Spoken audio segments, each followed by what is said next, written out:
د ملي سرچینو مدیریت د تېرې بې پروایي څخه د نن ورځې تر هدفمند مدیریته.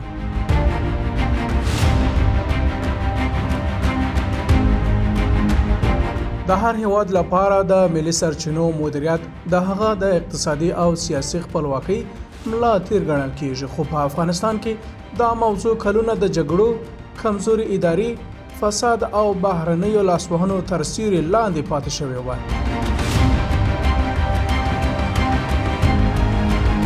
د دې خاورې طبیعي سرچینې له بډایو کانونو نیولې تر کرنیزو ځمکو او ستراتیژیک ترانزیتي موقعیت پورې په تیرو کلونو کې نه یوازې د هیواد د پرمختګ سبب نشوي، بلکې په ډیرو مواردو کې ضایع شوي دي. اوس د اسلامي امارت په حاکمیت سره د ملي سرچینو د مدیریت په برخه کې یو نوی لید رامنځته شوی چې موخه د ملي شتمنیو ساتنه او د ملي او عامه ګټو په چوکاټ کې له هغو څخه اصلي ګټه اخیستنه ده.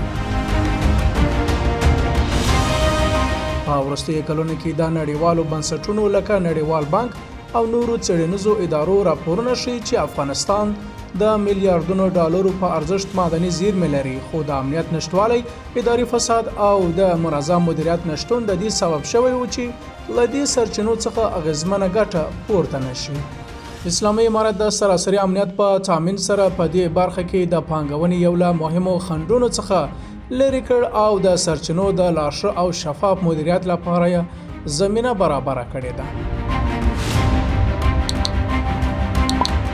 د ملي سرچینو په مدیریت کې نوی لیدلوری د ناقانونه استخراج مخنیوی، د شفافو قراردادونو تنظیم او د ملي عوایدو پر زیاتوالي تمرکز لري.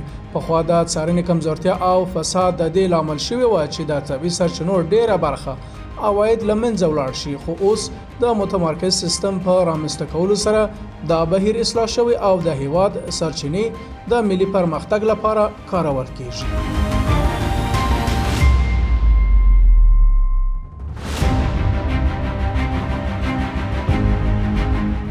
د کانونو ترڅنګ کرنه هم د افغانستان د ملي سرچینو له مهمو ستونو څخه ده. د اوبو د سرچینو ښه مدیریت، د اوبو لګولو سیستمونو پراختیا، د لویو او وړو بندونو جوړول او د بزګرانو او کورنیو تولیداتو ملاتړ د تولید په زیاتوالي او د بیکارۍ په کمیدو کې مهم رول لوبولی دی.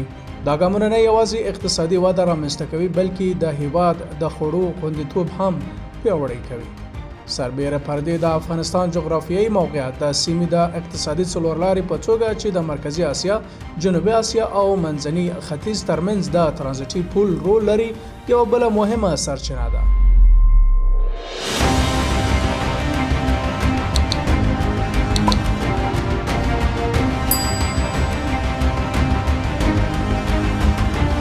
د ترانزیتي پروژو پراختیا او د سیمه‌ییزو سوداګرۍ اسانتیا کولی شي د هیواد لپاره د پام وړ عواید رامنځته کړي.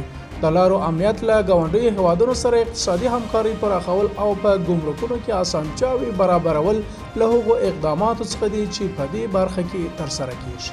بله مهمه موضوع د ملي سرچینو په مدیریت کې د فساد پر وړاندې مبارزه ده. د تېرې تجربې له مخې اداري فساد د ملي شتمنیو د ضایع کېدو له اصلي لاملونو څخه وه.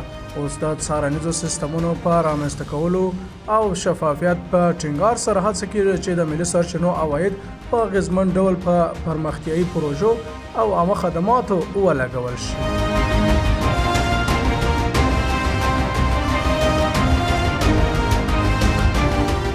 سره له دې په دې لاره کې ځینې ننګونې هم شته. مالي محدودیتونه او نړیوال بندیزونه هغه خنډونه دي چې د ملي سرچینو د بشپړې ګټې اخیستنې بهیر اغیزمنوي، خو بیا هم پر ځان بسیاینې تمرکز، د کورنۍ ظرفیتونو کارول او د سیمه‌ییزو اقتصادي اړیکو پراختیا کولی شي دا ستونزې تر یو حده راکمې کړي.